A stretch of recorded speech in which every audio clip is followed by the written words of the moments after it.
Atiti I go. Then Atiti I be more I go with Atiti. Atiti the pepe mumia. Atiti auto I go with me. West.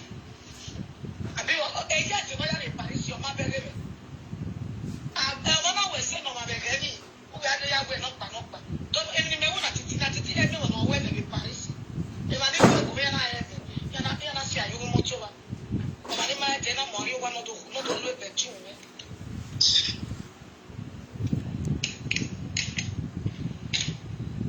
I want your bad master at the Jaya with me. And I'm at the Jaya, will have you to or chop on a good return to me. Yuri, Louis Mose. There's a new mena. Una remain you when I go away. They may say, go one way I go make one go and soon, no go make one is a go one. Yate bonnet Rita, a return over Yate Bonway. Every not can work with the one Yuri. Over Sabok Buwe, where we are the Gumegwan, we are the winning media. We're sitting winning media, Wagariana. Who was who or the dead way? Mother do when I was Christian with him, with Catali Tata to your way. Where we are Tata to your way. Ogueta. Masaba wori many. Usaba yo mona agbo wan le agbo ya egwime. Era we time I washa we ma anyi kashawo. Ashawo mostly ashawo no ni sage carry gbe.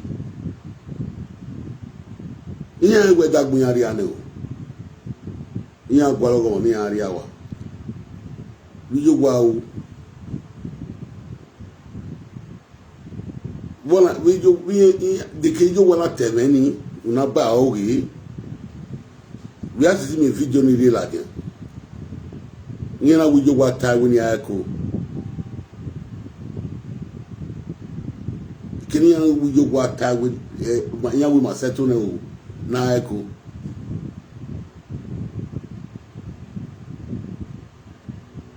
Iyo wa ga imi anu we. O ko imi ame. On a nigga at when I was sick. I want to say to have you put you in it on my book big bay. We okay, and when you know Moody Anania. Because if not tabal warrior, if not no you want it tabal warrior. One woman matano. Oweti nikpe jeun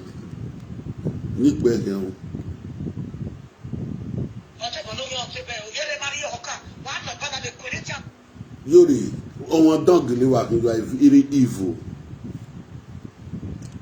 evil wa gele kin kwirita ma we ropa so irita ma we ropa ma we ropa ma be info wa in society wa wa le run no wana Yuri wa le run no wa we ku aye mi ma we ropa wa le run no wana erun we do se gbagbo ma be ge wa jo weji o ma we ropa ge ya gogun anu me ban iye ma ka no ta wo sun copyright na mu ye page wa ni adu ta lo ma ren kwirita ma wo ti oni se je gbe lokere na mi eku na won yin me eku no de disgrace gira uje irita yi mi ma we ropa o ma we ropa ge ya gwegun yo gba ni social media wa gbon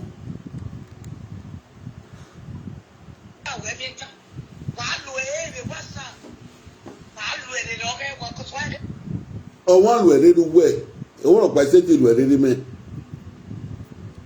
e wa ya no fe di me na e mo su do yen se ti gun egun ni e do gun ya gun e ma poru no su gbu wa ya se gbu wa me ma we me e bi ne ma e me gu yi evile ma emegbuyi Ado Taloma we copyright that page. Lọ́mú copyright yọ a junior pope no wu a video no ma we nya ya mu copyright ya no Taloma na do gwagun. Udo yin ya wo wana we kwere igojore. We are not told here. How long can you be talking this lie? Who told you when Indian years ago? Who we told you when one kekan? Indian years ago, they don't go work one. They do. Oh my God, boy, one. Egg boy. Oh my God, young one. When I shower in France, Indian years ago, they are going. Indian years ago, my God, boy, one. Wow. We man let Benny. We man linyanyere we Benny. When I shower no do bubu again, we again of the sagi. We then yes get that go go. Our shower, we come and wash our women one. Maybe I shower no kuhiani. Everything I kill wulo.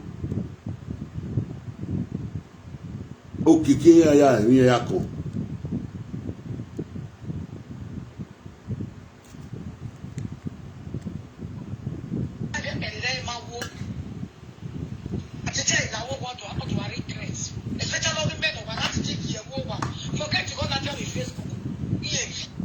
They have here wo wae waka ume din we woni meni ana have here wo wa ogumegua esen wewu ewe dege esen wewu me we France ewe dege we have here na to tamame especially when Robin go wata na what's so important is what important is boy what boy ko wọ́n suppose náà fi ẹ́ di mi ọ̀pẹ́ nígbà lọ́jọ́ bọ̀ wẹ́ nìyẹn di mi ọ̀pẹ́ nígbà lọ́jọ́ bọ̀ wẹ́ wọ́n wọ ọmọ gà lélùwà náà wípé àgíá náà yẹn wọ́n náà kàn ọmọ náà wọ́n yẹn fúre gbàmìyàn ifo ọmọ gà lélùwà nígbè àgíá yẹn.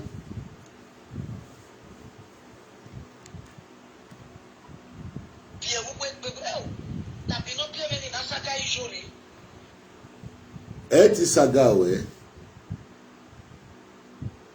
boss we na we no why we video deleted we are going we plant any trait so we are and we are ti we you worry we need twin me learning na if tangi awa mo gugun eu via do sucesso que não tinha ali no ele no de black pants in the sagin gigi when they favor the black they were get sagin kwa when do mo be amenu egbegbo tout temps ya yo o matan o ye tun yi wo to no we ka wa emi nu la da nu na to why we tank back when the Suzuki tank or when the Monica tank or when the Lolo tank we ye 20 woto ya ge we ni ko ni 20 na unu ya seyan unu we ma so we me owo we TV e wo wa we here baba we again you need no area no say now is finished. Do we matter block me block when any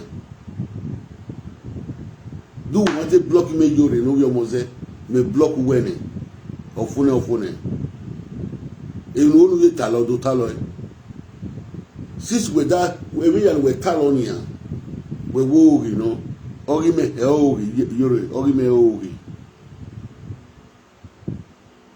since we no we Gideon years again ijani yesigi kwa mo nu do dole bi edo nu do dole bo yi ibi edo dole gbin ayi ne ijani yesigi o ikamu we nu do ara we Facebook ijani yesigi marade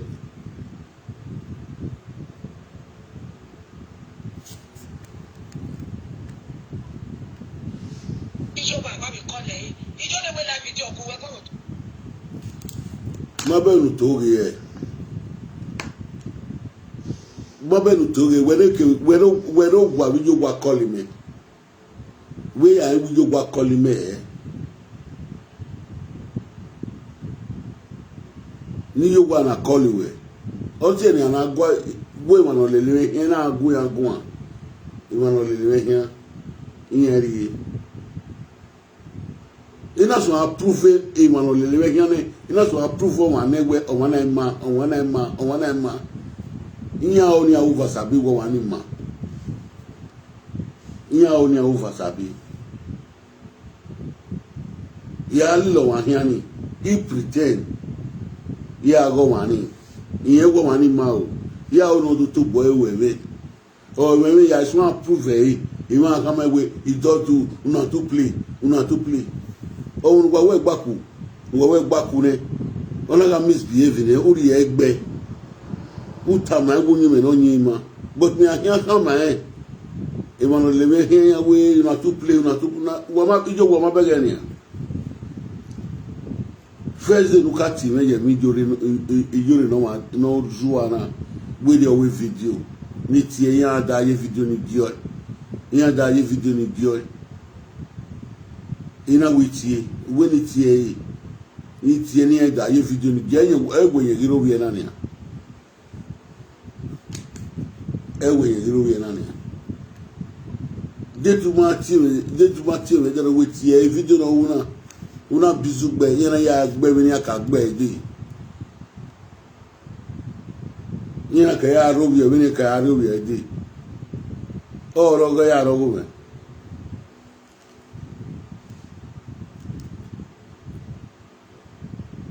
ona mi wa o wa agun egun ido gu egun de to a call you do call you do mo call you se mi ani gu egun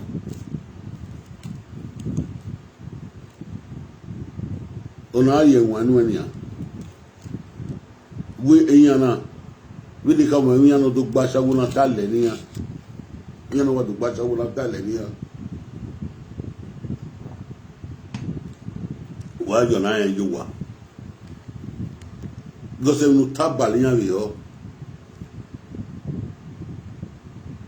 il faut pas we na ti men me ya on we nu gba we ti men me ya on we ma phone wana ti we ka mi yoro we video no una ti e we yoro video no una ya do ya ro ye we ofo iyo wa ni ma ti me de no do kama me we na o we gina e members we no support you we iyo no kwa no we ti ni no that ti we that am we ni iyo no kwa no o wa ni gbe ma ko ni the video me really what that ti we do ti ati we de ku e na video ani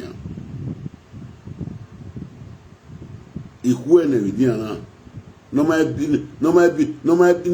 bi iyenye no ti gbe ye no wo a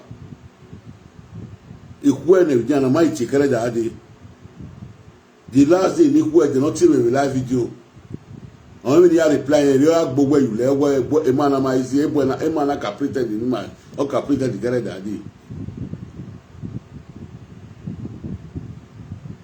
o video kwaliga we do kwalo ati meju gbe we that time we egwe we that time we are go kan do o mi ya gun ko de ke ije no kwani ile no na te se de video gume ije no kwa we ni no na te se de video gume right stop o me se de video gume kele da adi ona gbogbo yu le ona wo pe na ma ije pe na ka pretend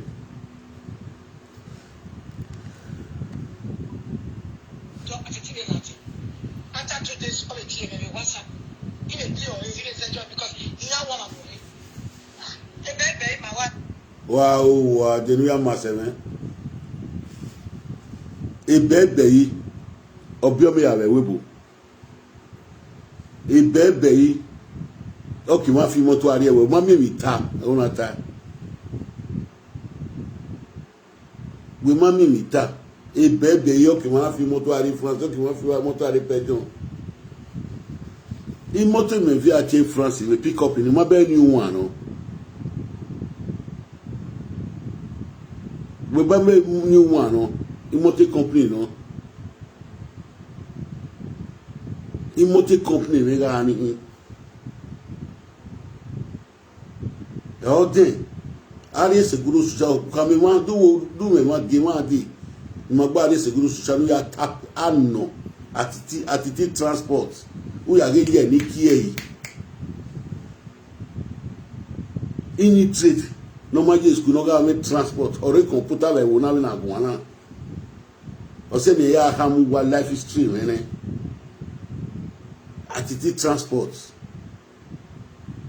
I can pack anybody to anywhere. As far to Germany. When nobody may drive like Germany where any. Again, every single mother now relocating here in Germany. When nobody may move what power and money are dropping here in Germany. Without no navigator. He drive like one.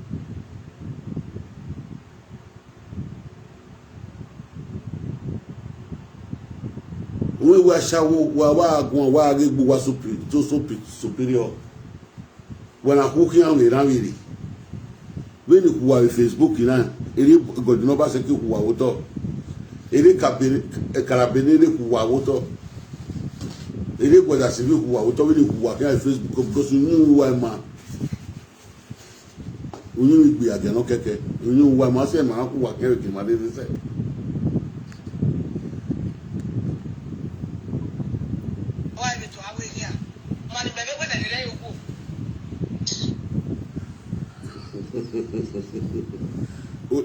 iwagile ewe tuwa talkative ereruwewo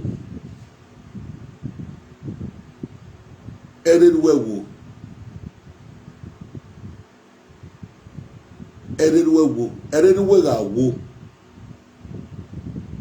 wega finu giedo ereruwegawo no be ni kiri live video na igbo waye mi danre igbo wagoye mi danre okay bale ni me mawo wa gbon wa sunwu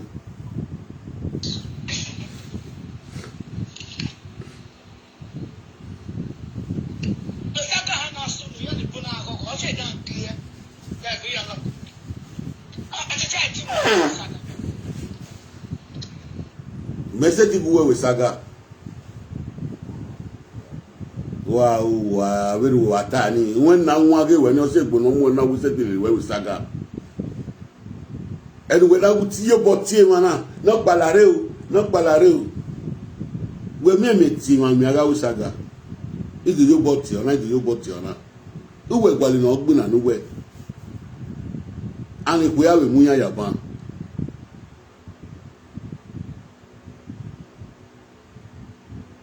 wọ́n yẹn wẹ̀ ju bọ́tì náà èso rọ̀ náà tí kò yù wá wọ́n yẹn náà mọ ẹbọ gbó wa èso rọ̀ náà wẹ́ gbogbo ẹ̀ iná dà áyín yẹn náà zúwọ̀ ọ̀bọ wọ́n yí wẹ̀ dán náà gbé wọn.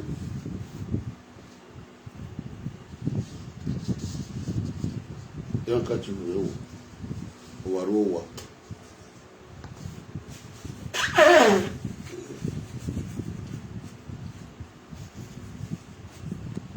Got you very well. The lawyer, Saga, you don't know. I bet everyone they tell you about, I'm going to buy it. Oh, you're about to see. You find out who you're going.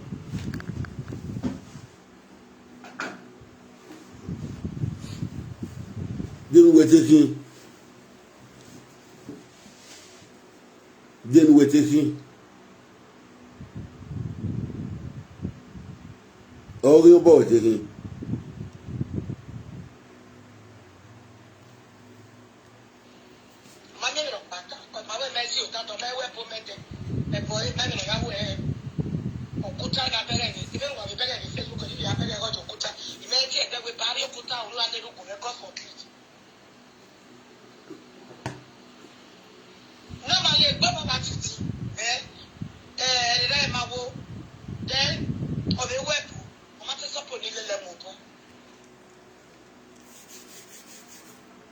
You know,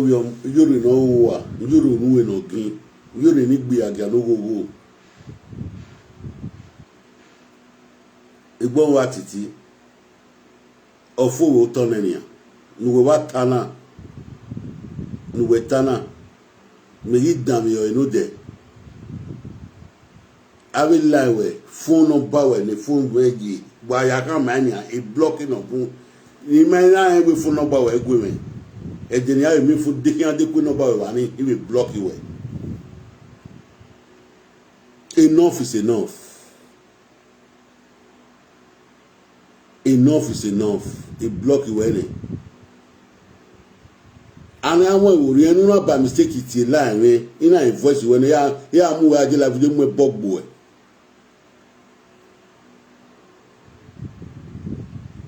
Do what is said then of many is the end. Is it then of me? I repeat again. We not in the babanania. In a barefoot number when we are moving at the live video and live video with bog boy.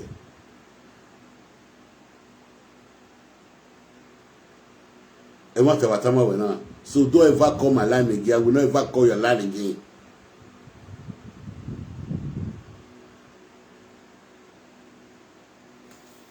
Don't ever call my line again.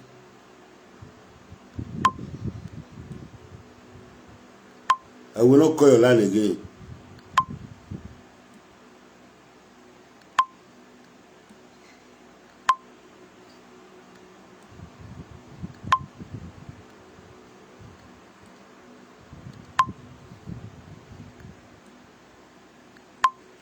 Don't ever call my line again. I will not call your line again. Me na me phone no bu bueno de. Me phone me phone name. E blocking of bone. Una check beside the when I make here. Many block when I block we direct na delete echo. Where we video. You got begge. E bi pare se a begge. I do go ego. E video no we be la dia. Kun we do tawo no, kin we mai do tawo no. Any si me ya ka gu ego ne ereru we ni o se ne ya so gene ne we ni no ereru gbe agian we me ni. Uno me ashawo no ma se ti mu ni gbe o. O we ti e me leru ne na ashawo no se ti mu gbe o. Ashawo no plan in life any. Ashawo no master plan in life eh. O ti ashawo no plan in life eh gwan. O ti we gun yan gwan. Ma be ira me ashawo me nwan. Igele do bele eh.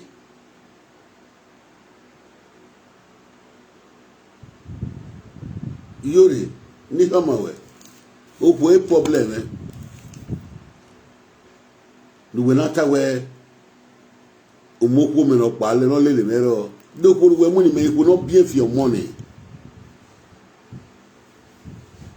If be any lele ni de no ma me wo. If you go brino that way as you want it, no ma me wo. You le me ano what takpa. If be ya we friend o. Ko we gana we friend ke ya de no ma me wo. De no ma me wo yore. Ikbia yan we friend ko we gana keja o we gana no friend ma ni go no gbe we yo we Paris o bia no we ga ya mu go yo we Nigeria o yo ya masebe o we gbo we ya masebe do tama we no ya masebe o je school me majo o wa gbon egbe no lo wan re o meme no re Paris my lads so can no call no lanta mate so poni lele mo bo just because we story okay 1 2 gege le ma wo wa salu awa gbon de ne de we ma ya wo e de no re de we gbe no meme we aka we re de ma wo we ma o meme we hi we ma tu we meme a camera or the civil one. E me dege me tame wana gbon ya we. Iyan na vie bogbe na na tian yi meme. Iyan na mo bogbe na na tian yi meme. agbon oti bata ege no ya venu wa ya wetin yan reme ege no wa na we atiti imo ni te kam wa higa oni ayubo pepian eyore memene ebona mu gbebe do pupa ene ime igbe o ma wa na bi edu na ebona mu gbebe do osun apupa ene oyin ohun ne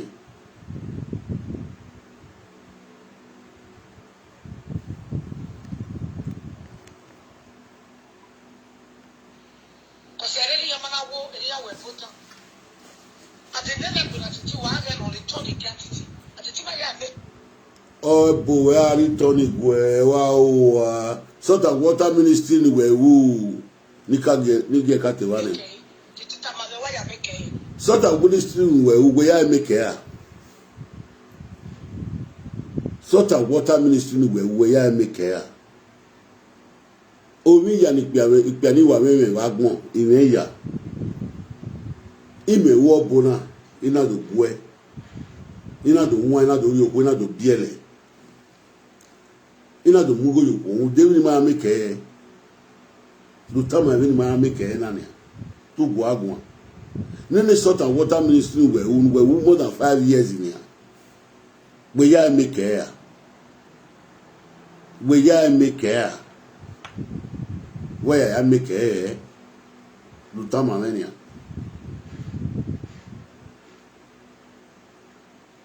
do tama me nene bonu ogbo ka me na wo yi ila obu na mo imeri ina ido bie vale webo ana wona gi no kala webo ma eva ma wo kala webo keme ina do ku ko me ave webo iyinya ke do breakers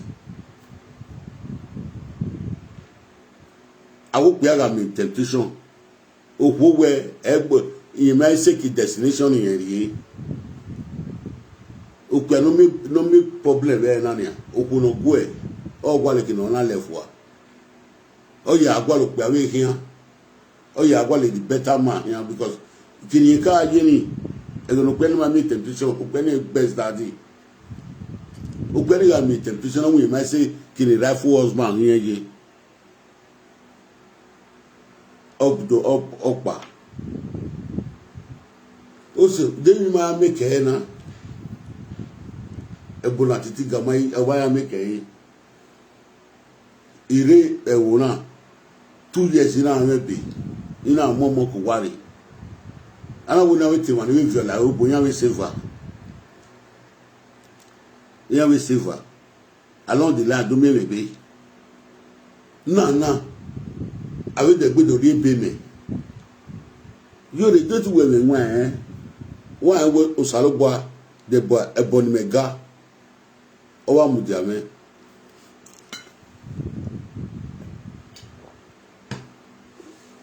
yari gberobo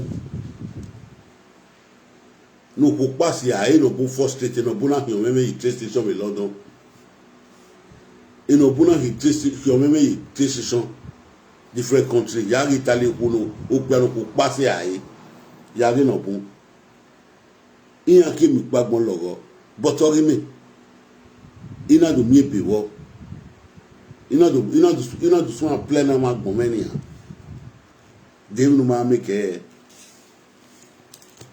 mi a hu wedene na yore yo imi zabo omo ni meye ki me na bie o we mu kegbe me we ike pa ina pa wedene na so abona ti me wedene na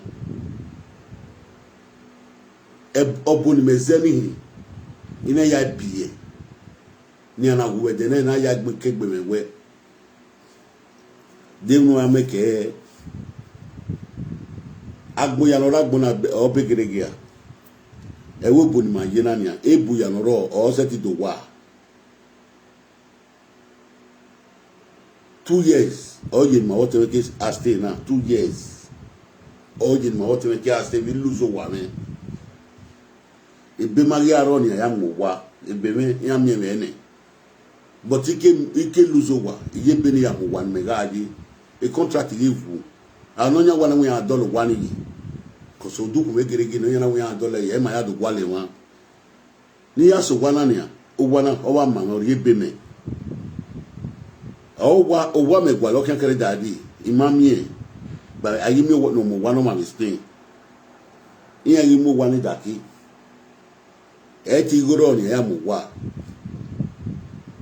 ulaja no de gas na Atiti ya lewa e gas na Atiti ya lewa e na ari konu ina ari gas na Atiti ya lewa e gas fama no paro bona ni meto bi me de ni ya lewa o wan me ka yi wo do 9 years ago ore bona pa e no se na do ni mu ye side ni na we ere de ka we gas no pa o government no ro e we no ga 30 minutes wo bona gbeso 1 hour nye ewure report le dia nye ewure report no re dia o you no gbe bi e na money o boni wo we gas ni gbe yan ma de gas ni me ma de na ni me uwi a u ni me iyezi me hallelujah de be e me pe ni me da o nu we na ka we ma me wu iyan ma wo ni me ere me ki mi na so ni na ye bega de gbe ima so an we be we ri go gi me we to yi me we ri go gi me no mi on wo gun ana we to gun we ri go gi me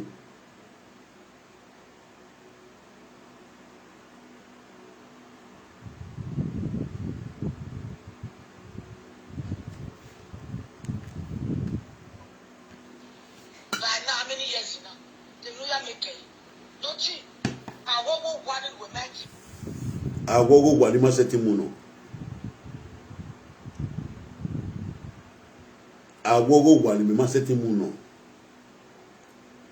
yori no zuwa no kon de gwa dogume gwa lo wa igo gome ya mo wa igo re bank mi ya mo wa dogume gwa lo wa do wa mu me ya pay yo e ma woni we do pay yo o we na me wa mu ni me Spain na me ya pay yo e pack ya here wa ko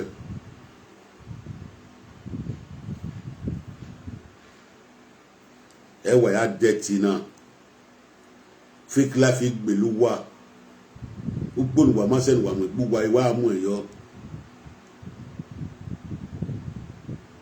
eti wo pa ni a represent wo wa ni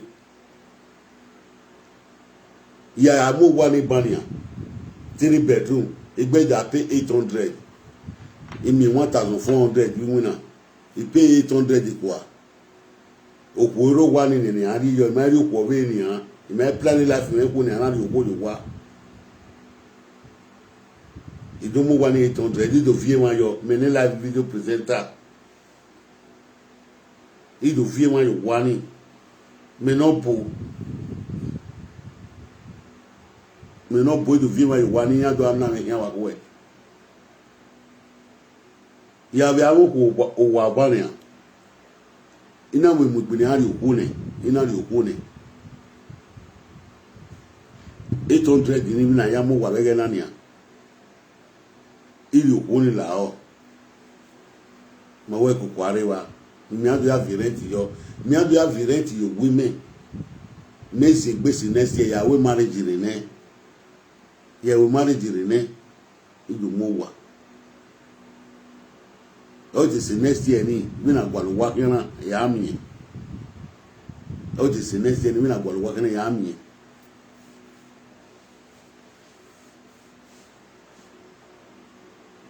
i ma se ti mu wa ni ma mekewe e ni ma mekewe dina pe na dan yo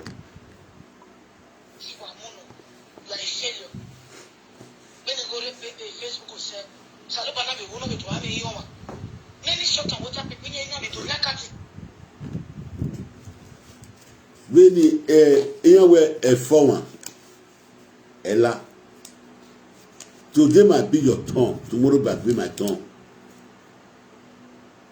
When you go to Facebook, you say wale wanagbon wọ́n máa pè ní page me grow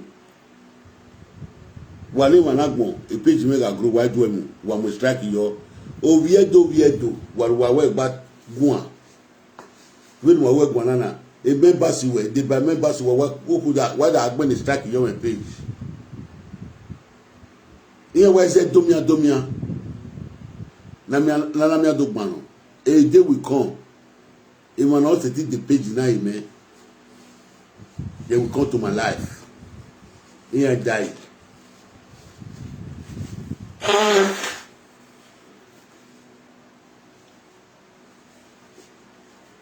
sorry Facebook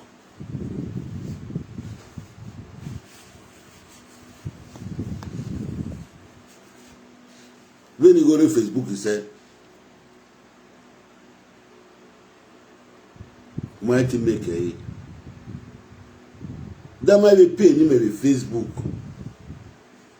it may be set a page you might get page may grow and I will pay me or in a Facebook maybe you are in a Facebook name in your one or Facebook I have no real bona in your one or Facebook maybe no bune you make answer thing no be have people no in a members when all of that set me up in it in to be in okinala egbe wo ono loke egbe wo none of them can set me up none of them mori afwa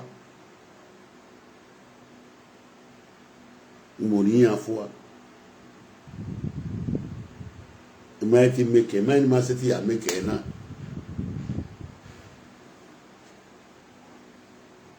okuma mu mejo wa o di ni we to ko bi e me mu mejo wa koko me omo ga koko me awo uki agba iye seti kokigo iye seti pay a bis no the 700 euro a bis no the 700 every month iye pay the bis no the 700 euro Devin a dagbo we yari ya yori no we almost no ma make no o wa gbon no sun Atiti ni me no pia o we ya che iju wa na wa to ya titi me no family iwe mami wa guju wa gwan we aka me ni agugu egun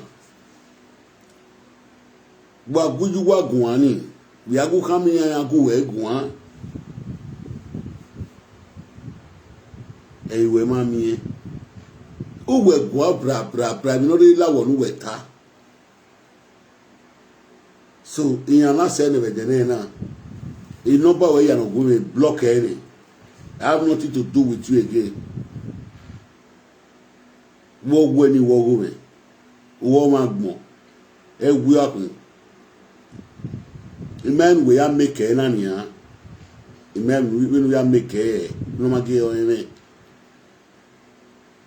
igo na yi o igo nu wu make na wa ruwo balo ben we yina we said it like do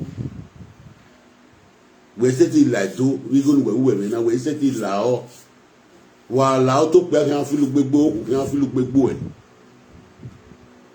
gbe na like do yiri o pe kan fi lu gbegbo o kan fi lu gbegbo e do ma e me tamu we na if you enter Benin today you almost there small pikin go to steal you big man go to steal you now you say you make am so bo we make na we no pe kan fi lu gbegbo to le do wa fi lu gbegbo we where you make we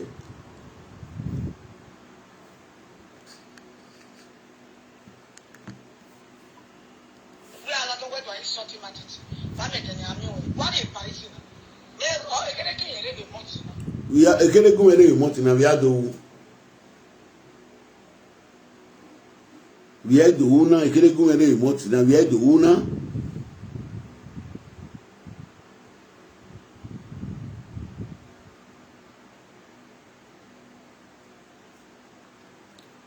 we are do o tell me atu do me e we ga so aso ni e wo kan we live video e dey one haminari otime mi ade ami de we so aso ni e wo kan we live video we dey do no water e dey me stop e dey me change me je gbe live do man we e won ni adu me Paris ni ha we nu gbeje me say ti we Paris me ya kan we because ogun ba we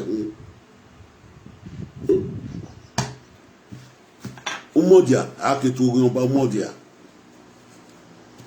ogun ba obiye ya ogun ba yan mi obi iyan mi obi ba son awogun ba na ya fefefe wa giri afaye ya bi iya mi emi gun ya mi na mi wa son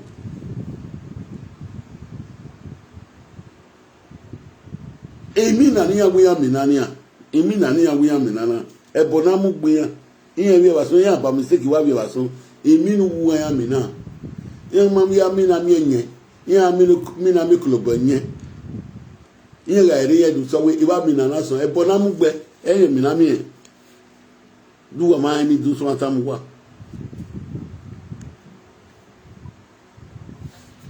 ade ma we ami we be lenu we wa chire bu we ade yore ma we se ti mi gbo fone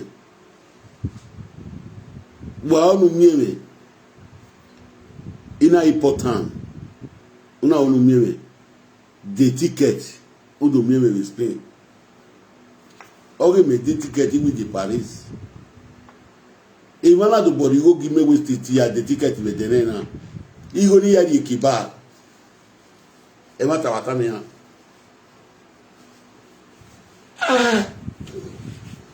Inde fana yo. O la me we.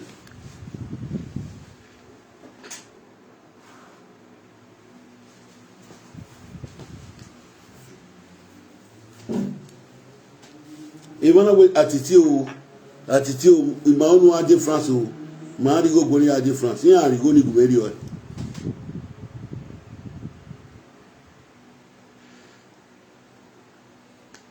ibi ya de tala we yegbe ya de wuyegbe iba ya ri kiba bo ya ri bugatin igo ni kefo ya ri one nene kwa ogi ma uwe de gbe do mi egbe ofune wo gari ana ofune wari ana na yiye na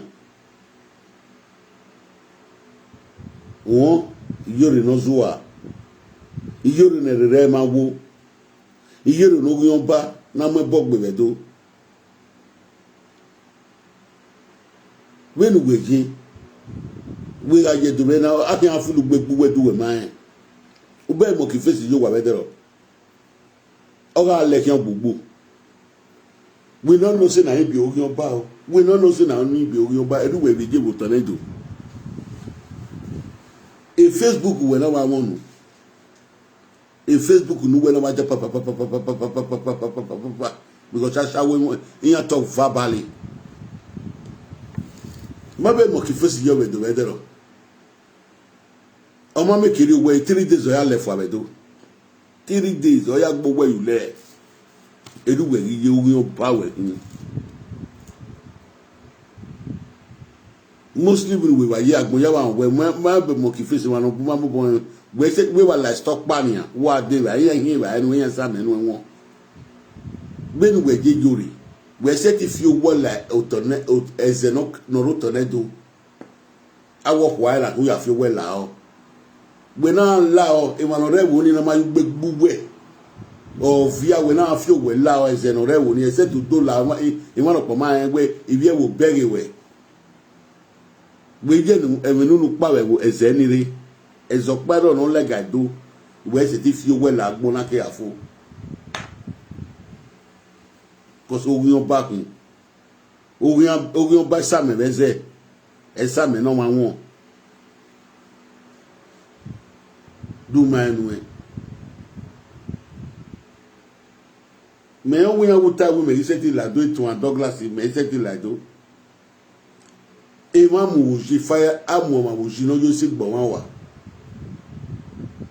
aga mo ye gan a we free e we la dia ama we e ma gbo wan wa e we ti we gun ani we in 130 me gi we do 130 me gi we do e ma ra because una me nwa e me no re kunu we la dia ota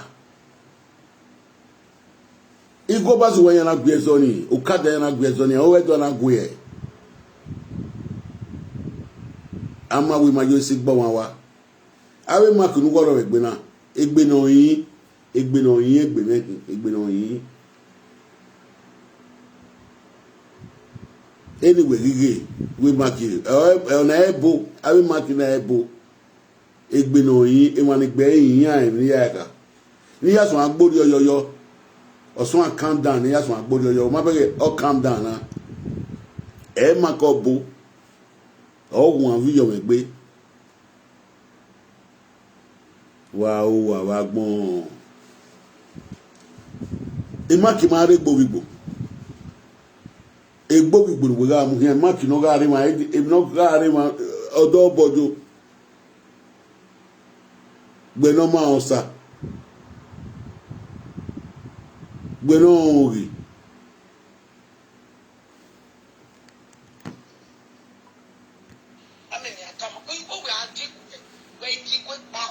wa gbon wa sun wo nudali wa hin ana digwe wa hin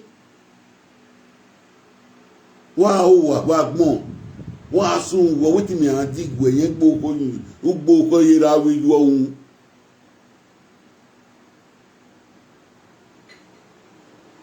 o wetin mi ana digwe mi ari pasi gbo ko yira wi yo ohun de no hin idigwe wa gbon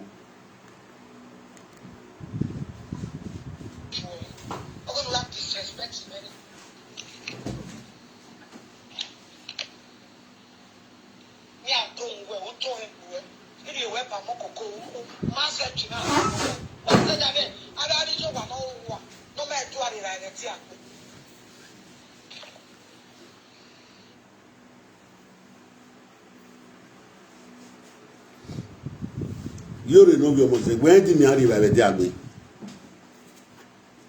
yore no mo se nu we na ka wu yo wa ma di mi ari ba be de agbe gwen di mi ari ba be de agbe gwen di mi ari ba be de agbe yore no bi omo se gbe ma tene gbugbe du we di mi ari ba yo wa di me we igo ni yo wa ri gi me we bi me na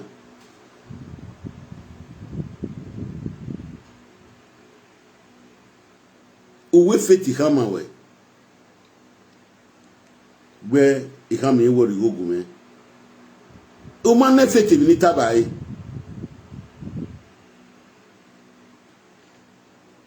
o ma na feti ni tabai we no feti do tabai ni tabai we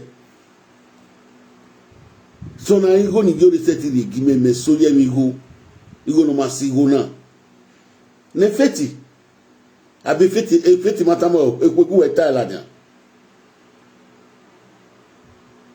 gbemin me wu le duwese me so ba me bi igolu we gi mi na mo na feti matamo we otoni ma we ko mago we toni ladan wa gbon o we me disrespect yin wa kin won iye gbe fufu tonu egbe iye gbe fufu tonu egbe yo gbe fufu gbe meni gbe agiana gbe osana with disrespect we etugi igo paro nu ye gun e motedi ni ari rai o me mi opa nu women yan wona do with disrespect we gbe no se disrespect palace agima ogo do me mi we me gbo ko ju wo hun ama we no to igi me gbe wa o wa yoro no yo mo se era mi wa shawo go ago